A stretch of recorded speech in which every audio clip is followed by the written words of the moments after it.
katika jina la Yesu aliye hai. Nataka nitabiri kwa nguvu ya Bwana. Bwana Yesu asifiwe. Nimekuwa nikiwafundisha habari ya unabii na leo kwa kidogo tu nitakufundisha. Bwana asifiwe. Huko mbele nitakueleza vizuri zaidi. Unaweza ukachanganyikiwa habari ya unabii ni nini. Lakini nimekuja ninalo neno ambalo linakutoa. Unisikilize nikujengee msingi huu. Neno la Mungu ni Mungu mwenyewe.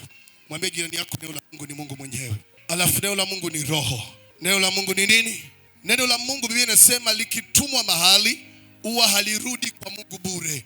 Si ndivyo Biblia inavyosema? Anasema ni mpaka lifanyeje? Mpaka lisababishe machipukizi yatokee. Machipukizi ya baraka, anasema ni kama mvua inyeshavyo, haitarudi bure ile mvua, mpaka isababishe majani na nyasi zianze kuota, zianze kuchipuka. Kwa nini? Anasema ndivyo neno la Bwana linavyotumwa. Linapoenda mahali kuna mambo litayasababisha. Kama sio kwako, huyo jirani yako uliyekaa naye kuna mambo litakalomsababishia. Kama wewe unalichukulia la kawaida, ila neno la Bwana huwa haliendi bure na halitamrudia baba yetu bure, kwa kuwa amelituma. Kuna mtu lazima limguse, kuna mtu lazima limponye, kuna mtu lazima limuokoe, kuna mtu lazima limpe historia mpya. Wanaonielewa na waseme amena. Hebu sema mtu huyo ni mimi. Bado hujaeleweka, sema mtu huyo ni mimi. Wangapi wako tayari kupokea ujumbe wa kinabii leo? Bwana Yesu asifiwe. Jumapili ile nilikwambia kulikuwa na msisitizo ndani yangu wa kukwambia kuna watu wanakwenda kupewa majina mapya, na hakika kuna watu tayari majina wanayo. Kabla ya kuja baraka walinaanza jina. Kabla ya mtu kuitwa mfanyabiashara mkubwa, huwa jina hilo linaanza kutangazwa katika ulimwengu wa roho. Hujaelewa? Ningekuwa na muda ningekuelewesha. Binadamu namna alivyoumbwa na ndani yake kuna nini? Ndani ya nafsi kuna kitu kimekaa kama TV. Na kipa mfano wa TV kwa sababu ni kitu ambacho ni mahali ambapo ni eneo ambalo walinaweka matangazo. Ni eneo ambalo walinaweka matangazo, limo ndani ya nafsi, ambalo walinatoa taarifa za mtu. Huyu mtu ni nani, anakwenda kuwa nani muda huu. Mtu huwa hakutani na tatizo au baraka bila kutangazwa katika ile TV yake ya matangazo. Kuna TV mmezoea kuziona mjini ambazo zinawekaga matangazo. Zenye ni za matangazo tu. Na ndani ya nafsi ya mtu kuna eneo ambalo ni eneo la kimatangazo tu. Mtu huwa hakatiki akafa bila kutangazwa kwenye eneo hilo. Kwa hiyo ungemuuliza mtu yote aliyekufa jana, kama ungeweza kuenda huko aliko, ukaenda kama mwandishi wa habari ukampa mic, hebu tueleze kabla hujafa kuna kitu gani kilichokuwa kinaendelea kwako. Atakwambia kuna viashiria alivyokuwa anavisikia, kuna vitu alivyokuwa anavisikia. Hata bodaboda akiamka asubuhi na kwenda kupata ajali ya kufa, kabla hajatoka nyumbani kwake ukimuuliza, atakwambia kuna kitu alikuwa anakisikia. Taarifa ile imetoka nafsini mwake, imetangazwa kwenye ubao ule kwamba huyu anakwenda kukutana na mauti, huyu anakwenda kukutana na mema. Ndio maana Bwana huwa analituma jina la mtu, anampa jina na linatangazwa nafsini mwake. Anaanza kuitwa mbarikiwa hata kabla ya baraka yenyewe haijaanza kuonekana. Anaanza kutembea kibaraka baraka, anaanza kuishi kwa matumaini, anaanza kuona uwezekano kabla hata mambo hayajawezekana. Na kama uko hapa huoni uwezekano, maisha yako ni uko mbele huoni lamani, ni picha mbaya sana kinafsi. Kule ndani unajua kuna taarifa mbaya zimeshatangazwa.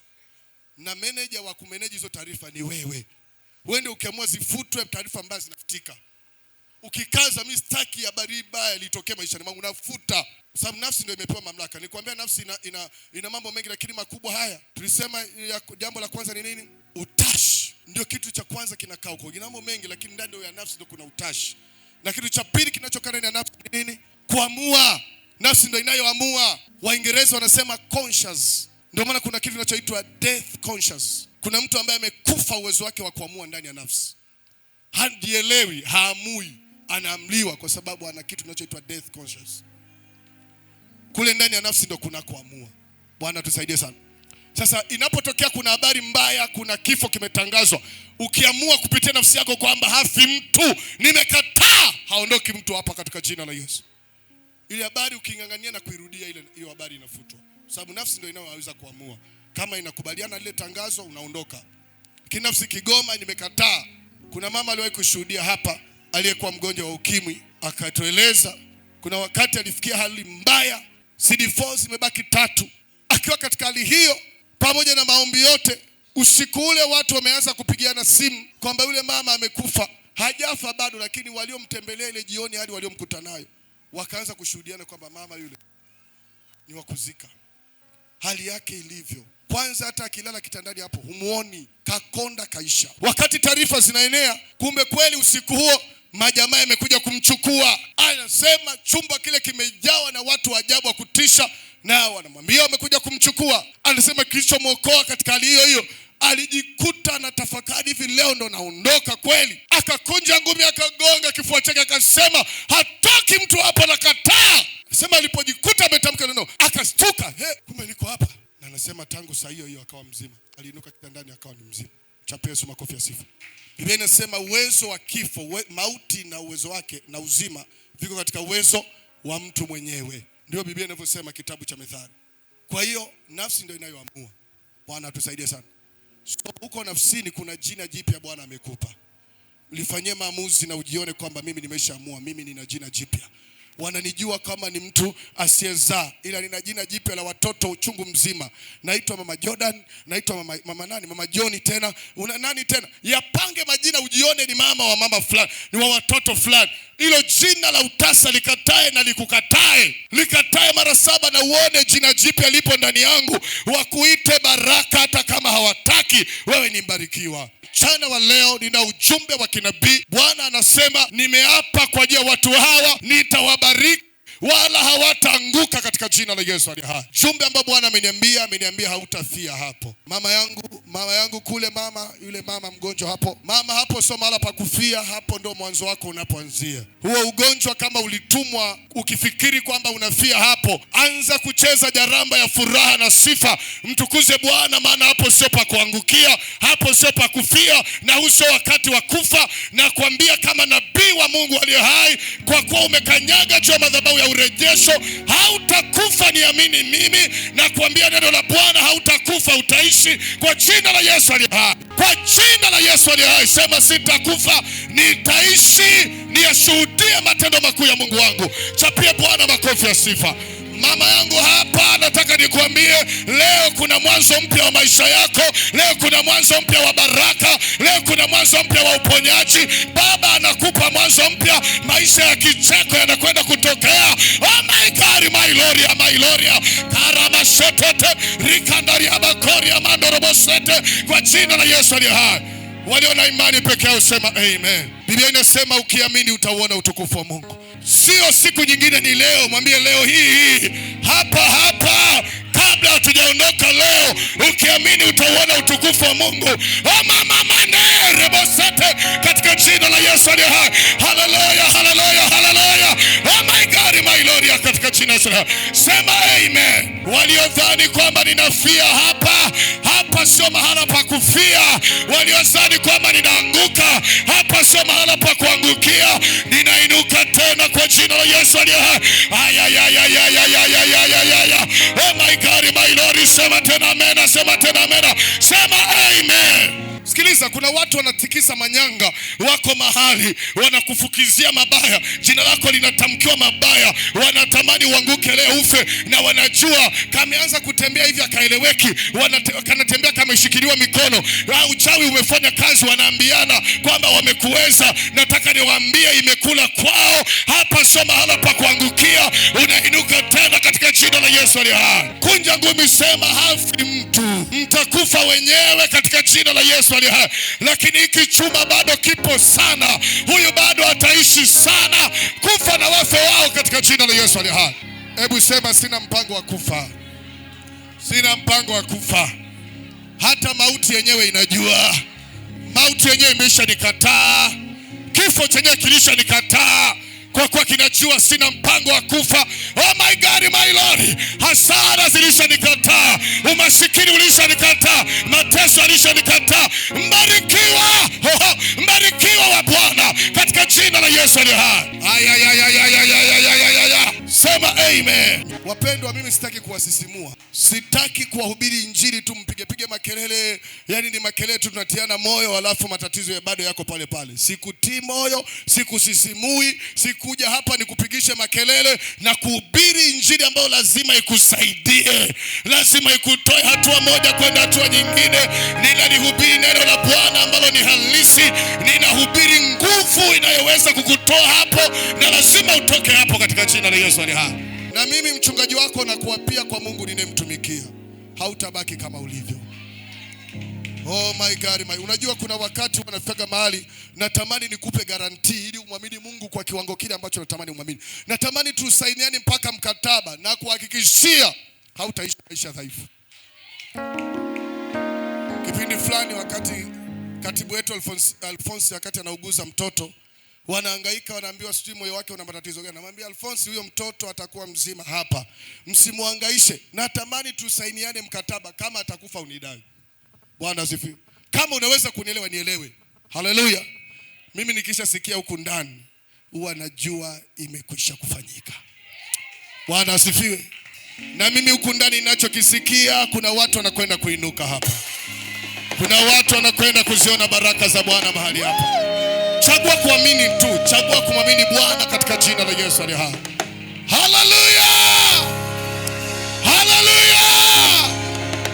Ubarikiwe katika jina la Yesu aliye hai.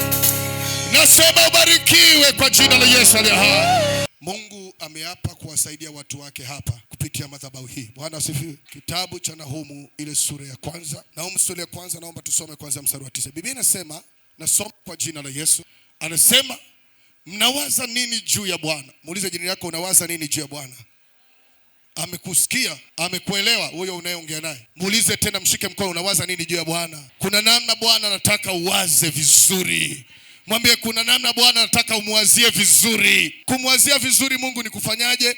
Ni kuwaza kwamba atanisaidia, ataniponya, ataniokoa, sifi lakini nitaishi. Bwana anauliza mnawaza nini juu yake? Mnamwazia nini kwamba atawaua? Kuna wengine wanawaza kwamba labda Mungu hanipendi, labda Mungu hivi, labda Mungu hanijui, labda Mungu hanijali, labda Mungu hanisikii. Bwana anauliza, anasema unawaza nini juu ya Bwana? Sikiliza, anasema mnawaza nini juu ya Bwana? Yeye anachowazia ni hiki. Anasema yeye atakomesha kabisa. Hebu sema komesha kabisa. Anasema yeye atakomesha kabisa mateso, hayatainuka mara ya pili kwa jina la Yesu aliye hai. Nimekuambia nimekuja kama malaika wa Bwana, nimekuja kubadilisha mchezo, nimekuja kuteka nyara, nimekuja kupindua viti vya enzi, nimekuja kupindua falme na mamlaka. Bwana ameniagiza kama nabii, anasema mateso hayatainuka tena kwa jina la Yesu aliye hai. Oh my God, my Lord. Twende pale mstari wa 10. Anasemaje? Twende haraka. Kwa maana wangawa kama miiba iliyotatana. Hata kama maadui zako wametatana, ni wengi mno, yani wamefungamana kiasi kwamba hapapitiki. Anasema ingawa wako kama miiba iliyotatana, njia yote imefunga, hakuna mpenyo, kila unachokifanya hakiendi, wamezuia kila kona, kila mahali wamezuia. Anasema ingawa wako kama miiba iliyotatana, wameshikamana kweli kweli, wanazuia njia zako, hata hivyo watapikika na watakupisha kwa damu ya Yesu aliye hai. Anasema kwa maana wangawa kama miiba iliyotatana na kunyweshwa kana kwamba ni katika kunywa kwao, wataliwa kabisa kama mabua makavu. Haujaelewa? Anasema wataliwa. Mwambie jirani yako, hata kama wametatana kama miiba, jaribu limeshikamana ni zito, wataliwa kama mabua. Hebu sema kama mabua. Kwa sauti sema kama mabua. Kuzimu italia na kuomboleza, wachawi watapiga kelele, wataona kama wanaonewa, watapigika, wataliwa kama mabua. Magonjwa hayo yanakwenda kuliwa kama mabua. Jaribu hilo litaliwa kama mabua. Tatizo hilo litaliwa kama mabua. Bwana anasema hata kama wametatana, hata kama ni wengi, hata kama wamefungana wataliwa. Mwambie jirani yako, jaribu lako linaliwa. Wataliwa hata kama ni wengi katika jina la Yesu aliye hai. Anasema kwa maana wangawa kama miiba iliyotatana na kunyweshwa, yani kana kwamba wamemwagiliziwa sana maji, ndio maana wametatana. Anasema na kunyweshwa kana kwamba ni katika kunywa kwao, wataliwa kabisa kama mabua makavu. Twende. Ametoka mmoja kwako aniaye mabaya juu ya Bwana, atoaye mashauri yasiyofaa kitu. Bwana asema hivi, ijapokuwa wana nguvu zilizo timilifu. Hata kama wana nguvu, yani wanajulikana kabisa ni wababe.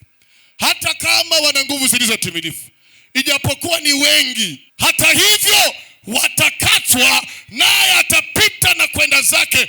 Ingawa nimekutesa, sitakutesa tena. Sema amen. Na sasa nitakuvunjia nila yake. Yani hiyo nila na kwenda kuipiga itavunjika. Hiyo nila yake, hebu sema nila yake. Hebu sema nila yake. Kumbe sio ya kwako wewe, ila ni ya kwake. Kuna mtu ambaye amekufungamanisha kwa nila. Nila, mnaelewa maana ya nila? Unajua maana ya nila? Wangapi mnaelewa maana ya nila? Wangapi hamuelewi maana yake? Sasa Wakristo wao wakoje, usio wakoje? Ukauliza wanaelewa, hawanyoshi. Hamuelewi. Haya, wangapi hamuelewi maana ya nila? Huelewi kabisa. Nila ni ule mti au ile kamba unayoona ndani ya farasi inayoshikamanisha huko. Kama sio hiyo, ni ule mti unaoshikamanisha ng'ombe wawili hapa wanaokwenda kulima. Ule mti ule unaofunga pale, ile ndio inaitwa nila, kwamba huyo na huyu wameungamanishwa.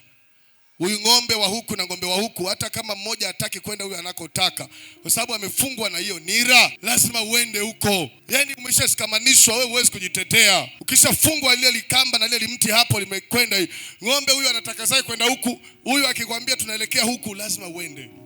Sasa shetani huwa ana tabia kujifungamanisha na watu. Anafunga nira yake juu ya watu ili kwamba wewe unakotaka kwenda usiende. Kuna maelekezo anayokupa wewe, anayekupa yeye anataka upite. Kama wewe unakuwa kama farasi, kuna nira amekufunga, anakupeleka anakotaka kwa sababu ya ile nira. Sasa Biblia inasema, na sasa nitaivunja nira yake, hiyo kamba aliyokufungamanisha nayo, hicho alichokufungamanisha nacho kinachokupa mwelekeo usiofaa. Unaenda njia ambayo hutaki kwa sababu ya nira uliyofungamanishwa nayo. Hiyo nira inakwenda kuvunjwa by power, by force, kwa jina la Yesu aliye hai. Sema amen. Sema ewe nira ya kichawi, ewe nira ya kipepo, leo unakwenda kuvunjika hadharani katika jina la Yesu aliye hai. Anasema, na sasa nitakuvunjia nira yake, nami nitakupasulia mafungo yako. Vifungo alivyokufungamanisha nayo na vipasua. Tena Bwana ametoa amri katika habari zako. Ametoa amri katika habari za nani? Za kwangu. Tena Bwana ametoa amri katika habari zako, ya kwamba asipandwe tena mtu awaye yeyote mwenye jina lako. Yeyote anayeweza kulichukua jina lako asisimame popote kwa jina la Yesu aliye hai. Anasema, toka nyumba ya miungu yako, toka nyumba ya miungu yako, nitakatilia mbali sanamu sanamu ya kuchora na sanamu ya kuyeyusha. Nitakufanyia kaburi lako, kwa maana umbovu. Sasa huyu aongelee wewe, anamwongelea yule adui yako, anamwongelea yule adui yako. Twende mstari wa 15, nasema, tazama juu ya milima iko miguu yake aletaye habari njema. Sema habari njema. Sema habari njema inaletwa. Kitabu cha Amosi sura ile ya 8 utaiungamanisha na Isaya 62. Amosi 8 twende mstari wa 7. Amosi 8 twende haraka. Biblia inasema katika jina la Yesu, anasema Bwana amefanyaje? Bwana ameapa. Hebu mwambie jirani yako, Mungu ameapa. Amesema, unawaza nini juu yake? Na hapa hautakufa. Hivi usikira kwamba Bwana amefanya hivi, amekuapia na hapa hautakufa. Hivi Mungu akikwambia nalamba mchanga, wewe utaishi?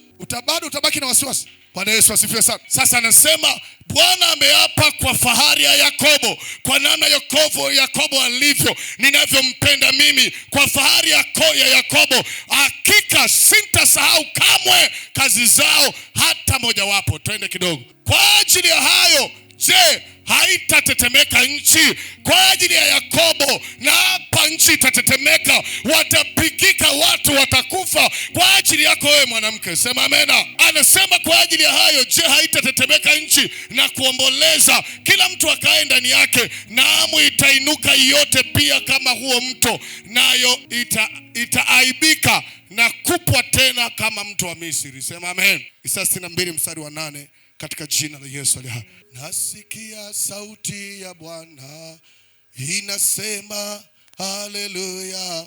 Nasikia sauti ya Bwana inasema haleluya. Nasikia sauti ya Bwana, oh, inasema haleluya. Nasikia sauti ya Bwana inasema haleluya. Oh, inasema simama tena, simama uangaze. Nasikia sauti ya Bwana inasema haleluya.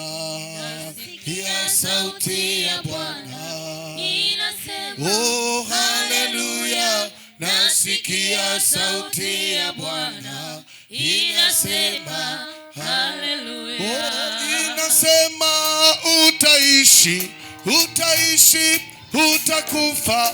Nasikia sauti ya Bwana inasema haleluya. Nasikia sauti ya Bwana inasema haleluya. Nasikia sauti ya Bwana inasema haleluya. Inasema nimeshinda, nimeshinda ya dunia. Yaniambia nimeshinda, nimeshinda ya dunia. Nasikia sauti ya Bwana inasema haleluya. Nasikia sauti ya Bwana inasema haleluya. Sura ile ya Isaya 62 mstari wa 8, hapa ndio palipokuwa na basic kabisa ujumbe huu. Anasema Bwana ameapa kwa mkono wake wa kuume. Bwana ameapa kwa mkono wake wa kuume na kwa mkono wa nguvu zake. Hakika anaapa, sitawapa adui zako nafaka yako tena kuwa chakula chao, wala wageni hawatakunywa divai yako ulioifanyia kazi. Sema amena. Hebu sema Bwana ameapa. Hapana mchawi atakayegusa maisha yangu tena, maana imeandikwa, kila silaha itakayofanyika juu yangu haitafanikiwa. Hapana uchawi wala uganga katika Israeli. Bwana ameapa kwa jina la Yesu aliye hai. Na mimi nataka nikutangazie leo neno la kinabii. Bwana ameniambia, Bwana anasema nimeapa kwa ajili ya watu hawa, sitaacha adui watese, sitaacha wachawi wawatendee mabaya. Baba ameapa kwa kiapo cha mkono wa kulia kwa jina la Yesu aliye hai. Nasema Bwana ameapa kwa mkono wake wa kuume na kwa mkono wake wa nguvu zake. Hakika sitawapa adui zako nafaka yako tena kuwa chakula chao, wala wageni hawatakunywa divai yako ulioifanyia kazi. Lakini walioivuna ndio watakaoila na kumhimidi Bwana, na walioichuma ndio watakaoinywa ndani ya nyua za patakatifu pangu. Chapie Bwana makofi ya sifa. Leo tunaiondoa roho ya chuma ulete, tunaondoa magonjwa yanayokula fedha yako, yanayokula afya, maana Bwana ameapa katika jina la Yesu aliye hai. Sasa sijui namna unavyoweza kukichukulia kiapo cha Mungu wako, ila nataka nikuambie kiapo serious, kisichoweza kuziwilika, kisichoweza kupingika. Ndani ya taifa letu tunao makabila mengi, na kwa bahati nzuri au mbaya kuna makabila yana viapo vigumu. Wao wakiapa viapo vyao ni viapo serious, wakiapiana viapo vyao havirudi nyuma.